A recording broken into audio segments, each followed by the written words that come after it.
Ya sabemos que la fe, la adictio, el justo vive de la fe, el justo vive de la sola fe, o el justo vive solo de la fe. Y hace una interpretación unilateral donde niega toda la respuesta humana y la libertad. Paréntesis, esto leído desde la Declaración Conjunta de Doctrina de la Justificación de 1999 no es tan así, puesto que ahí se ha llegado a un entendimiento para expresar lo que podríamos llamar el decreto de Trento sobre la justificación en términos aceptables para los propios luteranos. Pero en fin, como es un escrito polémico, no entra en muchos matices y se crean este tipo de polaridades, de dialécticas. Y entonces se enfrenta, como decíamos, el trabajo a las devociones. Él dice que el trabajo o el comer o el andar o el reír o el celebrar pueden ser también momentos de santificación. Y no solo las devociones, que además siempre las ve con sospecha y ve siempre una intención torcida donde uno quiere conquistar méritos para, pues no sé, pone el ejemplo, lo habéis a lo mejor leído, los que hayáis podido, de cómo se trata a Dios como si fuera un comerciante. Y entonces se quiere comprar la gracia con los méritos y las acciones que nosotros hacemos, ¿no? Bien, está también el tema del amor. No es que nieguen absoluto en el amor, y ahí sobre todo acude al Cantar de los Cantares, tiene una cierta mística esponsal en algunos de sus escritos, pero la crítica que se suele hacer es que él lee en Romanos 1:17 sin Gálatas 5:6, la fe que obra por la caridad. Y entonces lo entiende de un modo unilateral. No entiende, digamos, la caridad como la forma virtutum, como la cumbre de la vida cristiana, como la entiende 1 Corintios 13, sino que... Sí, me voy a separar un poco y así. Y entonces, en ese sentido, la fe tiene una primacía tan aplastante que aunque él habla de la caridad, parece que no está tan presente la caridad. Lo digo por lo que decía Isabel a propósito de San José María, que decía que el trabajo culminaba en el amor. Para él, lo que es importante es que esas obras se hagan con fe. Y lo que da el valor a las obras es la fe con que uno realiza esas obras. Bien, también hay una relación un poco oscilante entre trabajo y oración. En algún momento él dice que uno puede rezar mientras trabaja, pero luego, cuando se refiere a la oración pública, entonces recomienda, porque también Lutero tenía una beta, digamos, intervencionista en ámbito público o civil, entonces establece que el domingo no se trabaje para que efectivamente se pueda ir a la iglesia a rezar, ¿no? Luego también, por un lado, critica que los monjes no trabajen, eso dice él, y por otro lado, en ese mismo escrito, él dice que los clérigos no tienen que trabajar, porque tienen que dedicarse a sus funciones ministeriales, ¿no? Bien, en el comentario al Génesis, él comenta esto, ut operaretur et custodiret eum, ese texto del Génesis, y ve más bien el trabajo como en sentido negativo, como pena. Si bien luego introduce el matiz de que también en estado de inocencia se trabajaba. O sea, el trabajo no es consecuencia del pecado original, afirma Lutero, pero sin embargo no puede liberarse de esa tendencia, que me parece que es de estudio medieval, aunque me parece que aquí tendríamos que estudiarlo mejor, de entender el trabajo como castigo. Y entonces, en ese sentido, bueno, él está influido por esa visión un tanto negativa, ¿no? Bien, habría que también fijarse en las fechas. Este es el último escrito que él va a tener. O sea, lo del Eclesiastés, que luego ya contaré un poco lo que a mí me parece, una primera lectura, es anterior a este texto. O sea, esto es lo último que le escribe sobre el trabajo, ¿no? Bien, y entonces vamos a pasar a algunos autores contemporáneos y ver cómo interpretan a Lutero desde Lutero y más allá de Lutero. Porque vamos a ver que hay algunos temas nuevos que digamos que los teólogos contemporáneos recientes reinterpretan a partir de Lutero, ¿no? El primero es Hart, que en realidad no es luterano, sino que es presbiteriano, de Belfast. Tiene 3 artículos que me los facilitó Pablo, muy interesantes, uno sobre Lutero y Calvino, otro sobre los puritanos y otro sobre los evangélicos. La concepción del trabajo en estos. Yo creo que si este estuviera, no sé si estará vivo, pero yo creo que es el que más ha escrito sobre el tema, ¿no? Entonces quizás sería interesante contactarlo en algún momento, ¿no?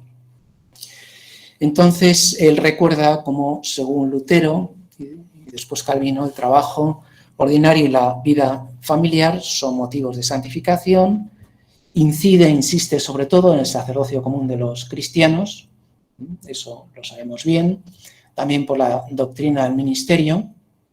El problema de Lutero no es que promocione el sacerdocio común de los cristianos, sino que se carga el sacerdocio ministerial, lo convierte en un ministerio de tipo funcional, lo desacraliza, lo desacramentaliza y entonces, bueno, pues llega la situación histórica que conocemos por la cual ha perdido la sucesión apostólica, ¿no? Entonces, el problema no es el énfasis en el sacerdocio común de todos los bautizados, sino la pérdida, podríamos decir así, del sacerdocio ministerial, ¿no?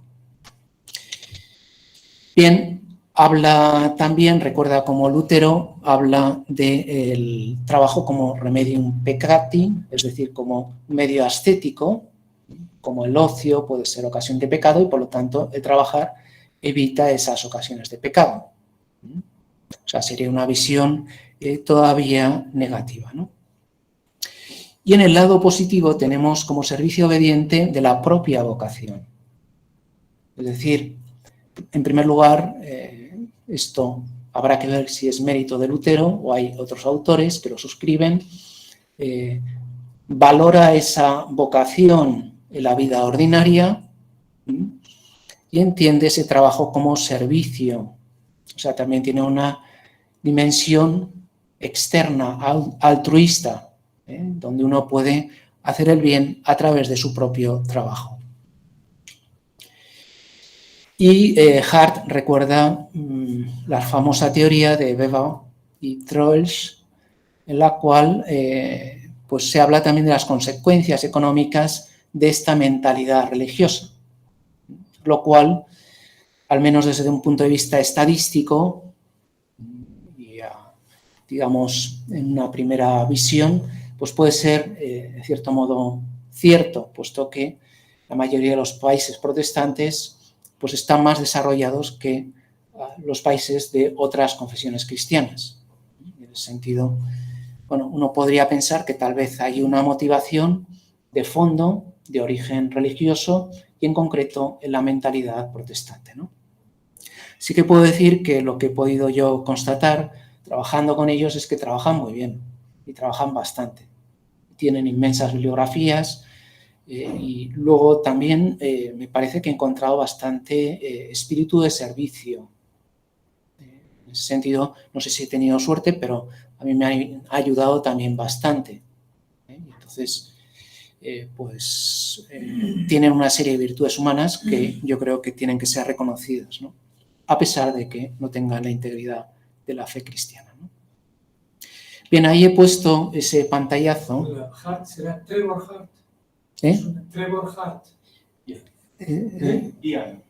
Ian Hart, sí.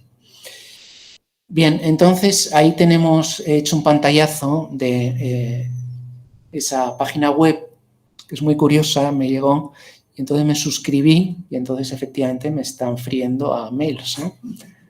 Das Business, Bible Business, y entonces es una página web donde aplica la Biblia al mundo de los negocios. Entonces, también cobrando, ayer vi que un curso costaba casi 400 euros, y entonces, digamos que puede tener así quizá unas ciertas connotaciones un tanto fundamentalistas y tal vez el origen sea más bien evangélico que luterano, pero digamos que esa unión entre los dos estados que dice Lutero, entre lo secular y lo sagrado, pues es una constante también en este pensamiento. Es decir, cuando él habla de motivaciones religiosas, también está pensando en las consecuencias sociales que puede tener ese comportamiento. Eso se va a acentuar todavía más en Calvino, donde esa unión entre trono y altar es todavía mucho más estrecha, ¿no? Bien, entonces tenemos este Benedum, es un estadounidense, donde habla del Sunday-Monday Split, o sea, donde dice que hay que, aquí yo creo que entra la liturgia, hay que unir lo que se celebra el domingo con lo que se hace el lunes, el martes y el miércoles, ¿no? In sync, in synchrony, supongo que será algo así, ¿no? Es un escrito más bien de tipo pastoral, ¿no? Querigmático, entonces no entra, pero cita bastante a Lutero, no es especialmente novedoso y recuerda la importancia del sacerdocio común y de los laicos en la Iglesia y en el mundo. Y como, bueno, pues dice que si se profundiza la doctrina de Lutero sobre el trabajo, pues seríamos capaces de cambiar este mundo cruel, ¿no? Luego tenemos a este Matata, es posiblemente un africano, donde introduce algunas novedades. Claro, cuando leemos a Lutero, sobre todo habla de la doctrina de la creación, comentario del Génesis, Eclesiastés, y no tanto de la redención. Esto es ya una de las primeras consecuencias que podemos ir sacando, y es que él concibe el trabajo como una continuación de la creación divina. Ut operaretur et custodiet eum. Ilum eum, sí.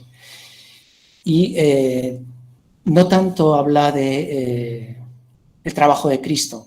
Sí que en algún momento, en clave de la teología de la cruz, él dice cómo los sufrimientos y el cansancio experimentados en el trabajo pueden ser unidos a los sufrimientos de Cristo en la cruz.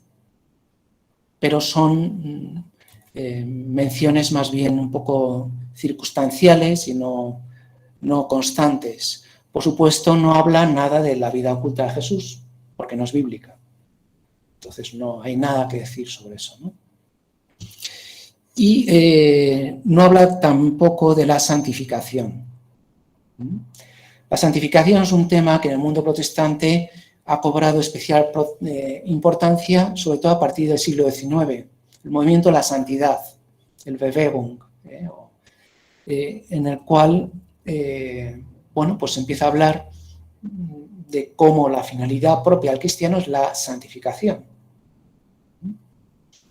Esto todavía se intensifica más en ámbito pentecostal,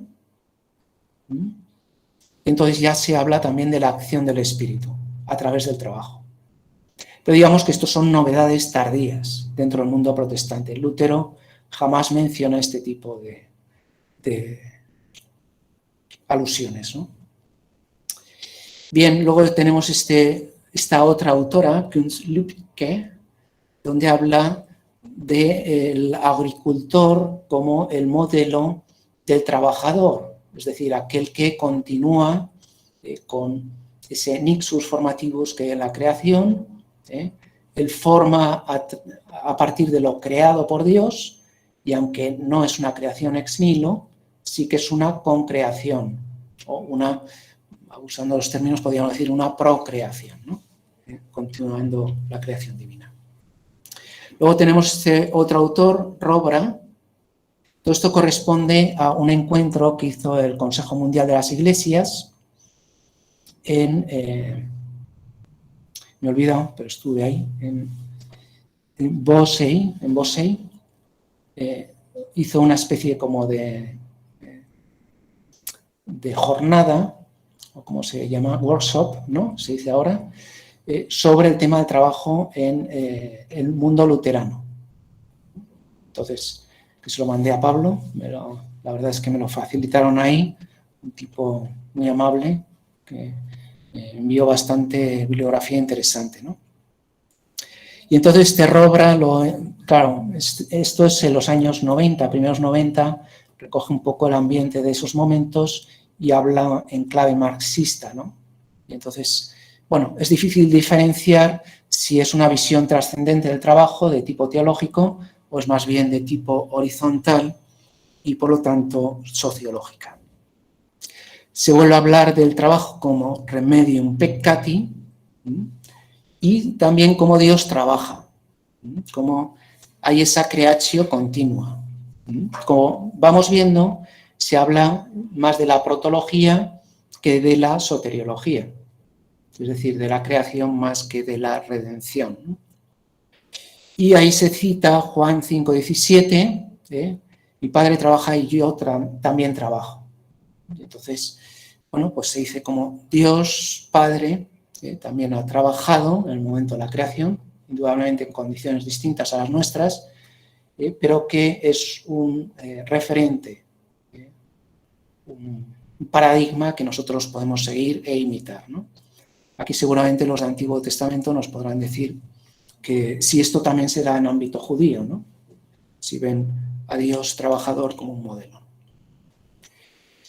Bien, y entonces este autor, Schmidt, dice que esa ética del trabajo, esa cultura del trabajo en ámbito protestante no se debe tanto a Lutero y al luteranismo, sino más bien al evangelismo. Lo que hemos llamado el movimiento de la santidad del siglo XIX, que en ámbito anglosajón surgen los evangélicos, y también como extensión de los anglicanos, los metodistas, que también tienen cosas interesantes sobre este tema, bueno, establece esta genealogía, ¿no? Dice, no es tanto Lutero y Calvino, sino pues evangélicos y pentecostales. Aunque lo de los pentecostales no he podido constatarlo, ¿no? Entonces tienen ese lema de God's work, our hands, ¿no? O sea, que Dios trabaja a través de nuestras manos.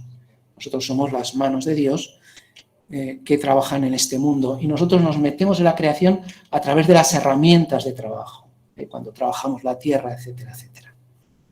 Y entonces pues se crea toda una espiritualidad del trabajo que recala en la doctrina de la creación, continuamos la creación, recibimos una llamada, esa llamada nos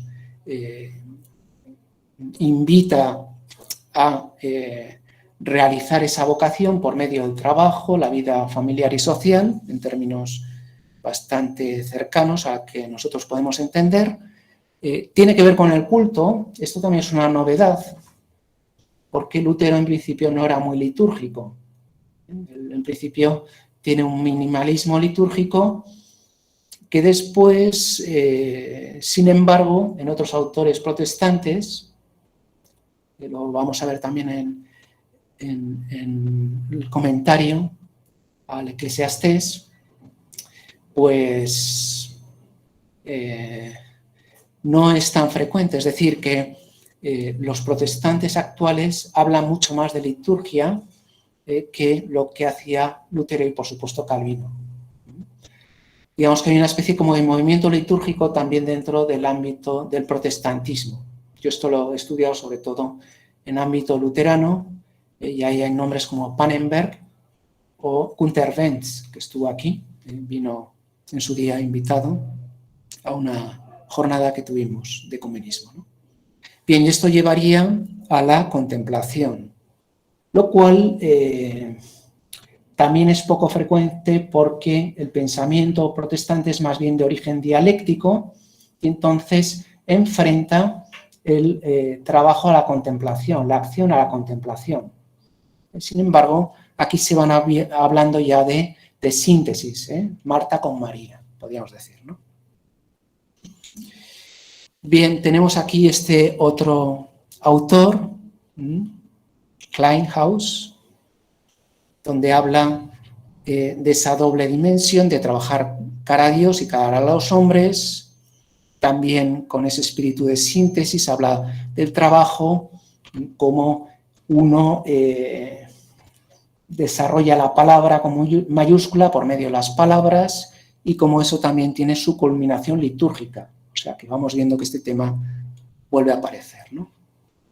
Y el trabajo así más extenso que me he encontrado es este de Thorsten Migais, donde Tätigkeit und Erfüllung, donde parte de un verso del siglo XVIII, de 1777, donde dice que el trabajo endulza la vida.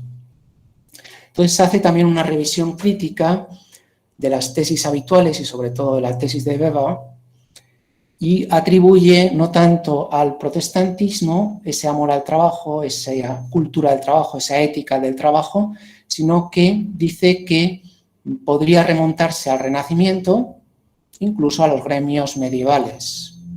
Como sabéis, yo creo que hay estas dos corrientes, ¿no? Unos las atribuyen a los orígenes del protestantismo y otros a otras causas anteriores, ¿no? Este autor habla bastante de la dimensión de servicio. De hecho, es un autor de doctrina social, más que de teología dogmática. Entonces, recorre el concepto de trabajo como castigo, consecuencia del pecado original. Habla como el individualismo propio del capitalismo actual procede más bien de la ilustración y como también hay una lucha contra la pobreza, contra el pauperismo, que lleva a predicar, a enseñar, a difundir ese amor al trabajo.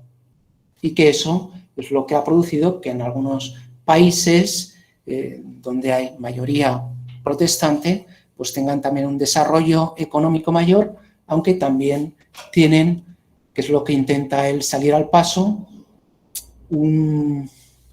una menor atención a la solidaridad, podríamos decir, ¿no? Es lo que se llama el Volksmodell, el modelo del éxito, la ética del éxito, el evangelio de la prosperidad, y frente al, por ejemplo, el concepto de vocación en Karl Barth, calvinista, o el Soziale Marktwirtschaft, ¿cómo sería? Sociedad de mercado, ¿no?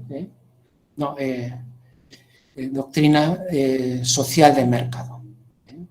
Digamos, no sé si podrá ser equivalente a la socialdemocracia, digamos, ¿no? Que es una doctrina que surge en Alemania del Este, en tiempos del comunismo, donde intenta insuflar con principios cristianos, pues digamos, esos principios marxistas de la economía.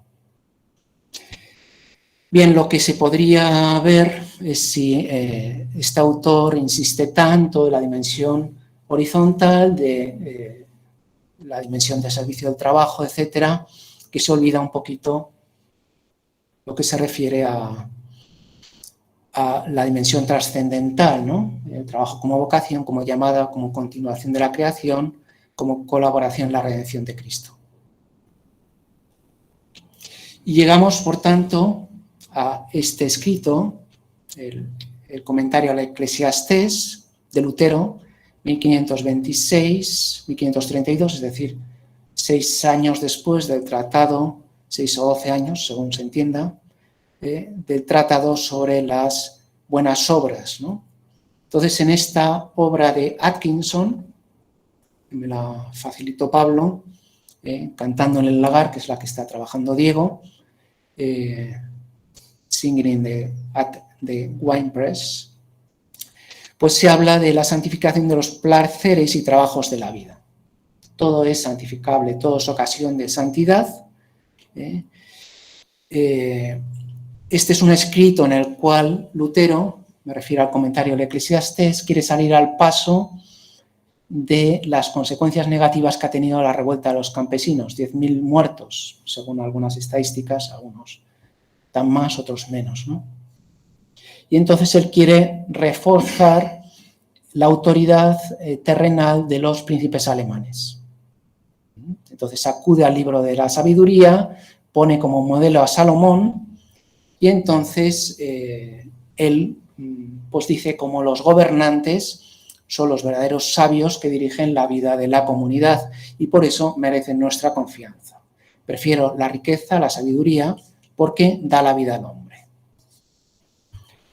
Y podemos citar este texto de la Escritura, Eclesiastés 3. Yo he visto el trabajo que Dios ha dado a los hijos de los hombres para que se ocupen en él. Todo lo hizo hermoso en su tiempo y ha puesto eternidad en el corazón de ellos, sin que alcance el hombre a entender la obra que ha hecho Dios desde el principio hasta el fin.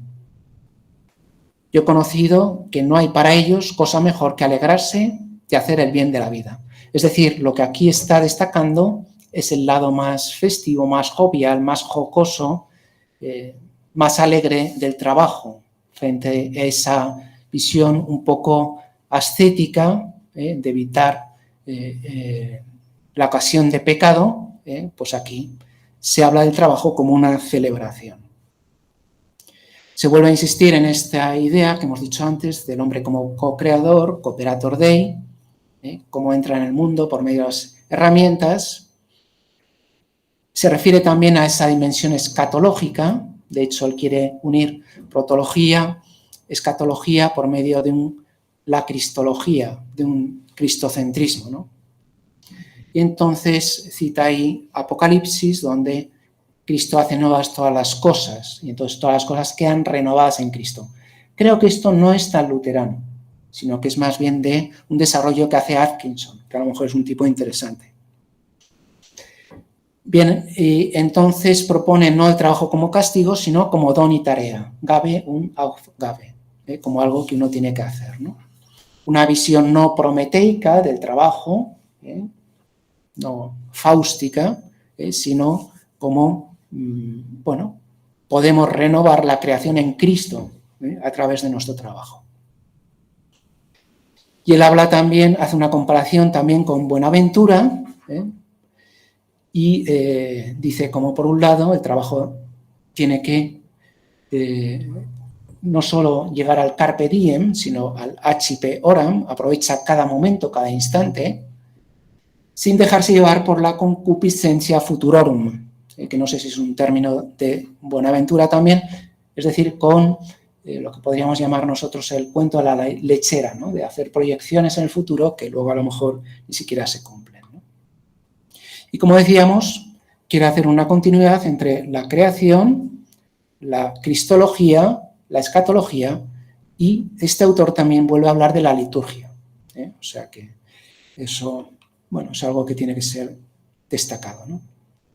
Bien, entonces vuelvo a recordar que los comentarios de Génesis, que es el último escrito de Lutero sobre este tema, del 35-38, es decir, 15, 18 años después del Tratado sobre las Buenas Obras, vuelve a la concepción del trabajo como castigo, en su visión más bien negativa. Por eso digo que la obra de Atkinson me parece que es una recreación de la doctrina luterana. Muy interesante, desde luego, pero no me parece que sea muy fiel a los escritos luteranos, por lo menos por lo que he podido constatar. Bien, en conclusión, para dejaros hablar, podemos decir que se presentan entonces algunas novedades que adelantan posibles desarrollos y acercamientos, como la relación la fe y el amor, Romanos 1:17 y Gálatas 5:6, la fe que obra por la caridad. La fundamentación de la teología del trabajo, no solo como Opus Dei en el orden de la creación, sino como Labor Christi, el orden de la redención, como el trabajo que Cristo de Cristo que constituye el modelo para el cristiano para construir el reino. Eso es algo que me parece que podría ser más desarrollado en ámbito protestante. O sea, porque pasan de la creación y se refieren a Cristo, pero de un modo también un poco, porque no pueden no hablar de Jesucristo, ¿no? Pero me parece que no está tan bien fundamentado como la protología. Bien, temas familiares a nosotros, como la filiación divina o la santificación, tampoco aparecen ampliamente desarrollados. O sea que podríamos ver que ahí hay algunas lagunas o carencias desde nuestro punto de vista. Y entonces queda pendiente, primero, una fundamentación teológica, para no quedarnos en un ámbito socioespiritual o ideológico, en un horizontalismo, sino que sea también expuesta a la dimensión trascendental y la relación entre palabra y trabajo y culto y trabajo, o dicho en palabras inglesas, work and worship. Y esto es lo que quería decir, acabo para que me digáis lo que os parezca. Y muchas gracias.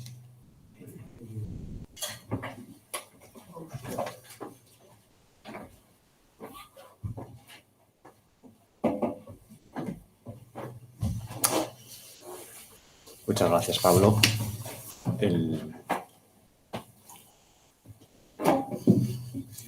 Me parece que dejar de compartir para que nos vean. Eso lo hago. Vamos, lo haces tú, claro.